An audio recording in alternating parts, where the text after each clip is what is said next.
The MTDCNC podcast, sponsored by Langley Alloys, unique metals for demanding applications, providing first-class performance and an international service. Welcome to the MTD podcast. I'm Giovanni Albanese, hosting today's show, a passionate engineer and a very proud member of the MTD team. Today we are going to be discussing the largest yearly manufacturing exhibition, Southern Manufacturing and Electronics. We will be discussing the importance of engineering exhibitions in the UK, and today it's an absolute pleasure to be joined by Phil Valentine, the founder of Southern Manufacturing and Electronics. Welcome to the MTD podcast, Phil. Well, nice to see you. Thank you. Phil, I've got so many questions to ask you about the show, about the importance of exhibitions in general, the importance of education. But firstly, Phil, before we get into some of these questions, can you tell me and our audience a little bit about your journey and how you started Southern Manufacturing and Electronics? Crikey. Went to college in Brighton, business studies. Came to London, predominantly sales and marketing jobs. In those days, there were no educational courses that dealt with events or hospitality, and had quite a few different sales and marketing jobs. And like most people, stumbled across the world of exhibitions. Started at running a permanent electronics showroom at St Catherine's Dock at the World Trade Centre, next to the Tower of London. A couple of years there, and then joined Carla's exhibitions in Twickenham. They're part of the Reed Group, were merged within Reed a couple of years later. But I was the exhibition manager for a big show, took place annually at the NEC called Design Engineering Show, or abbreviated to DES. And that took place every September.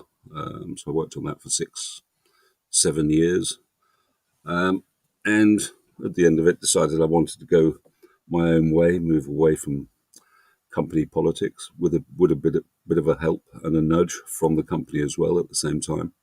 And from studying visitor trends, and having sort of detailed knowledge of both audience and exhibitors in the design engineering show, there was a pretty seismic shift going on out there. I mean, when I joined, for example, I don't remember having a computer. I think my CRM was a card box system. And we're going back to days, design engineering days being a show dedicated and linked firmly with design teams. We're going back to an era where the biggest exhibitors were office drawing board manufacturers. Christ, the likes of Rotary and Stanford Marsh and such forth. CAD/CAM hadn't even come on the scene then, and of course that was to change things quite dramatically and in a way that technological advances does. So that's, I think, was end of the 80s. That came in, and you started to get dedicated CAD/CAM shows. But my roots were with DES, and the knowledge that I built, it did, going back to the whole world getting a much busier place. It became acutely aware with things like just-in-time manufacturing and lean manufacturing coming on the scene that people were just so busy out there trying to be efficient and competitive that it wasn't just with DES the trend was taking place, but there was a movement away from, I remember days when the likes of Lucas were sending 10 busloads of staff to a show. Shows were, yes, jollies, I suppose, in a way, in those old days. But when things got a lot busier, it was a bit more difficult for companies to send humongous numbers of staff from big manufacturing plants 200 miles away, take them off of production and to go along to an exhibition. So I formulated an idea in my mind about, well, if this is occurring, surely it would make sense to be running events near large industrial conurbations in this country. And that was the premise upon which I started. And we launched I built up, of course, really good relationships with industrial bodies and along with clients and exhibitors, and had a good working relationship with the EEF in various branches, EEF South, EEF Midlands, and who had just started running mini exhibitions essentially in their boardrooms, and they wanted to develop that. And I stepped in and said, "I think I can help you. I'm looking at running a Midlands manufacturing show, which we duly did in March 1993, and there is the catalogue of the first ever event that we organised. Wow. It took a lot of finding, but it's there." And that was subsequently followed by this one. I don't know whether the light shines. So that was Manufacturing Showcase South, and that show, the first Southern show, that was the forerunner. That took place in December 1993 at a disused warehouse on the Milton Trading Park estate near Abingdon, just down the road from Cullum Laboratories and AERE Harwell. And we ran the show in there. And that was a pretty harrowing first experience because it snowed. We sort of came back to haunt us. We built an entrance feature out of a marquee, which was about 3 meters by 3 meters. Unfortunately, we got the doors to the marquee the wrong way, and the gusts of wind delivering snow poured through the front door and filled the main visitor aisle up inside the warehouse. It would have been easier to get around that show with skis on, I think, rather than.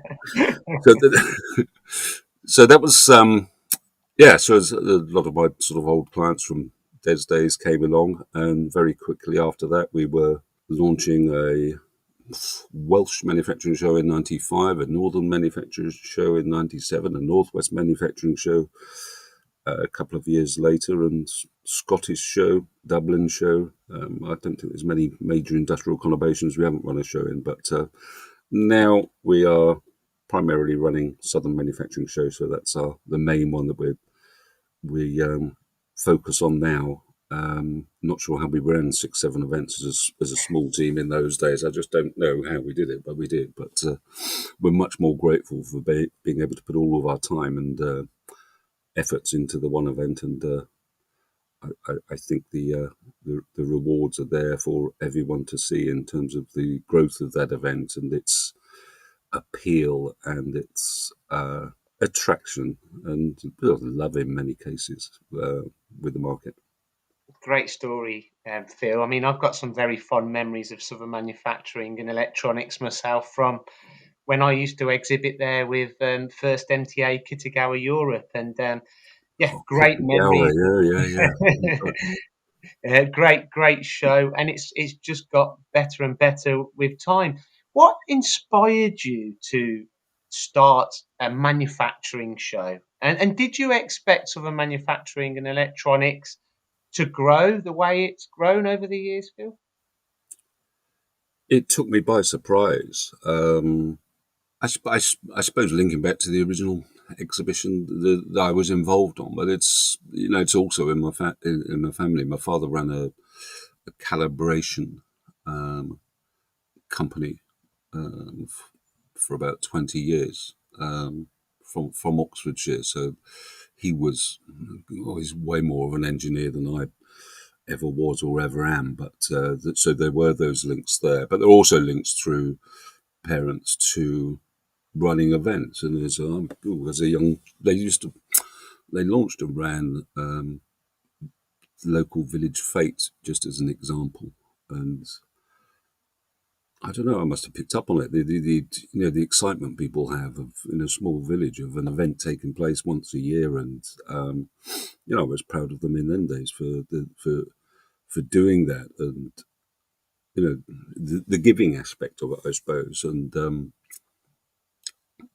that's what I like about exhibitions is what you get out of it in terms of what you put in, and we as a small team and family just get so much out of customer service and seeing pleasure in the faces of the clients that we've helped and enabled them to achieve more orders and more contacts. And there's some nice stories out there. From you don't hear it from all exhibitors or everyone, but many people have come up and shaken our hands 2 years down the line, having just converted a lead that they picked up from a show they were at 2 years previously.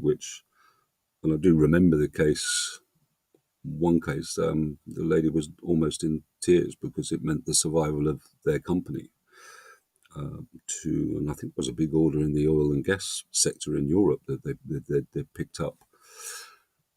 And you get pleasure from those things at the end of the day, and that's what inspires us, and that's the thrill that we get out of staging exhibitions.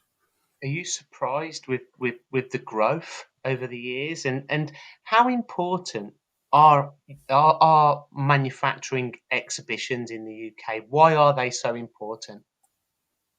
Southern, as a show, out of all of them, its exponential growth was a surprise. I guess conventionally, Southern England was not perceived or perhaps overlooked as a region where manufacturing took place per se. I mean, we could go back to the old days and, automotive industry, Midlands, and other sectors in other parts of the country. And I think it took off because people realise that there's an awful lot of good things going on down here in many different sectors across lots of different technologies. And sorry, what was the other bit?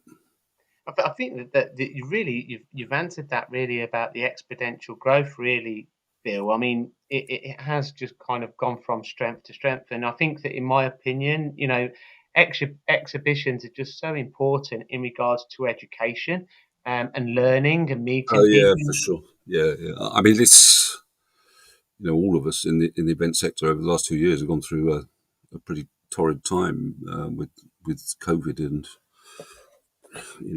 classic example, we're attracting 9,000 visitors a year, and for 2 years of our lives, we were told the maximum number we could have in is about 3, as long as they were related to each other. But so that hit everyone hard. But it's also brought home, now that we're moving out of that, the importance of face to face and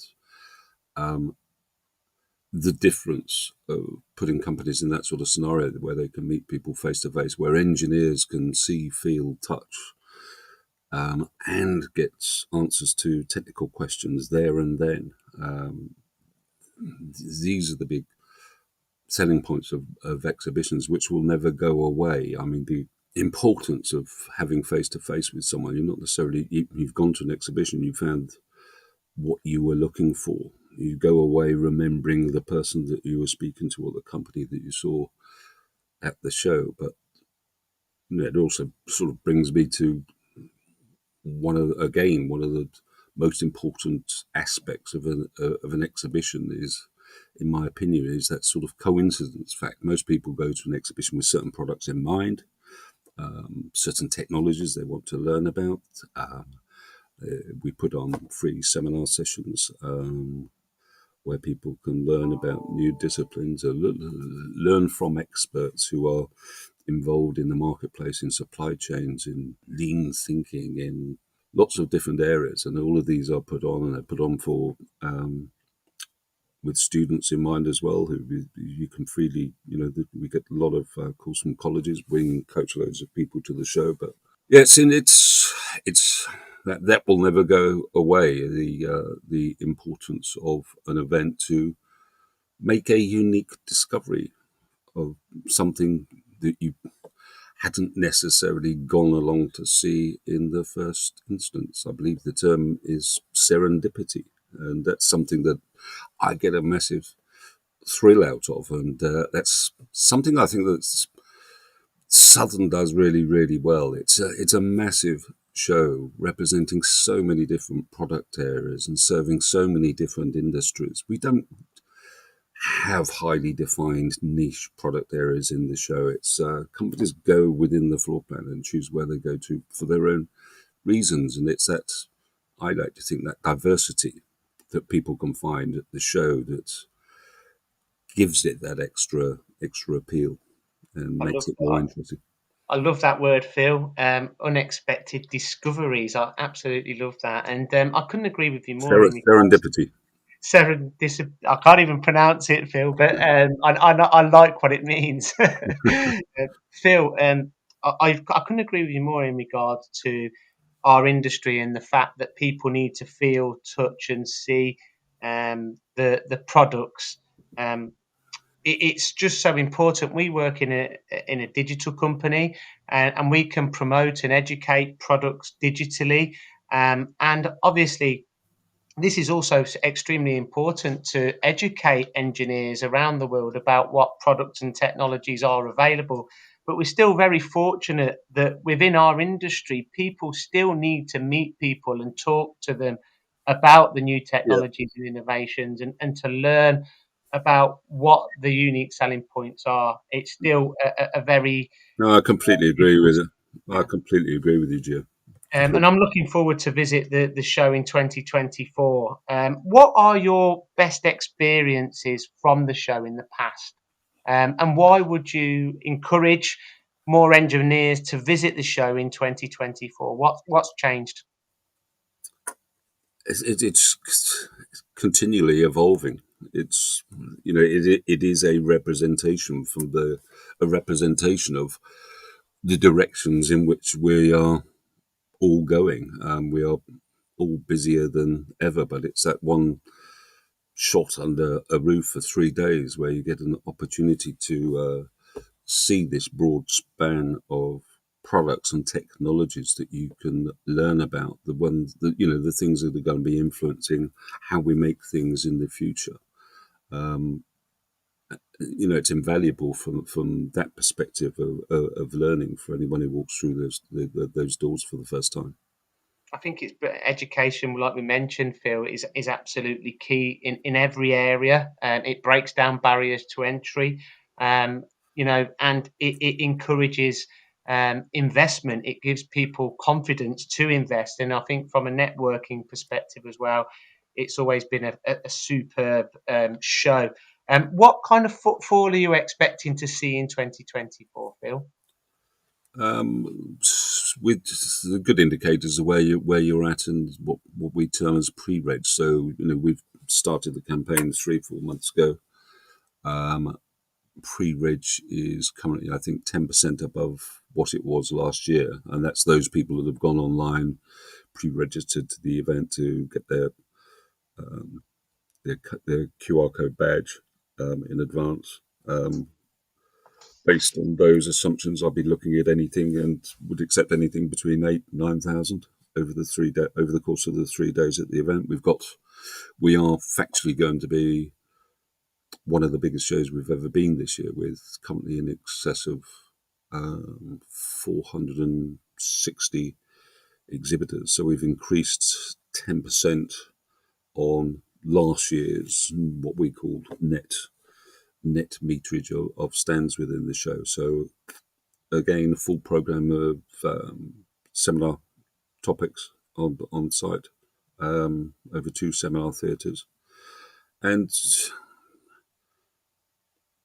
I think one of the biggest indicators I find of shows is just looking at the effort that's been put into stand builders as well. And we're seeing far more purpose-built stands at the show that have that make the show more attractive. I've received more inquiries this year for banners over stands. So companies are really waking up to the importance of standing out from the crowd amongst all the other exhibitors there, and it adds for a better event and a more interesting event, in my opinion.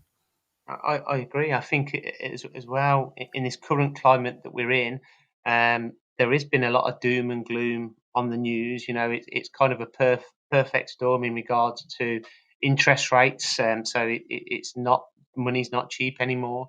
The price of energy has gone up, and investment has gone down. So I think that I would strongly encourage everyone to visit the show in 2024, and we're looking to cover the show as well from a digital perspective. And for people that can't attend, I mean, you mentioned, back in the day that they used to take hundreds of engineers from manufacturing plants to the show. That doesn't happen anymore, but we can get the show to them digitally. And I think that investment is key. And I think that, in the UK, we should be the masters of our own destiny in regards to manufacturing. And we really need to step up, really. And I'm looking forward to have some good conversations myself when I visit, Phil.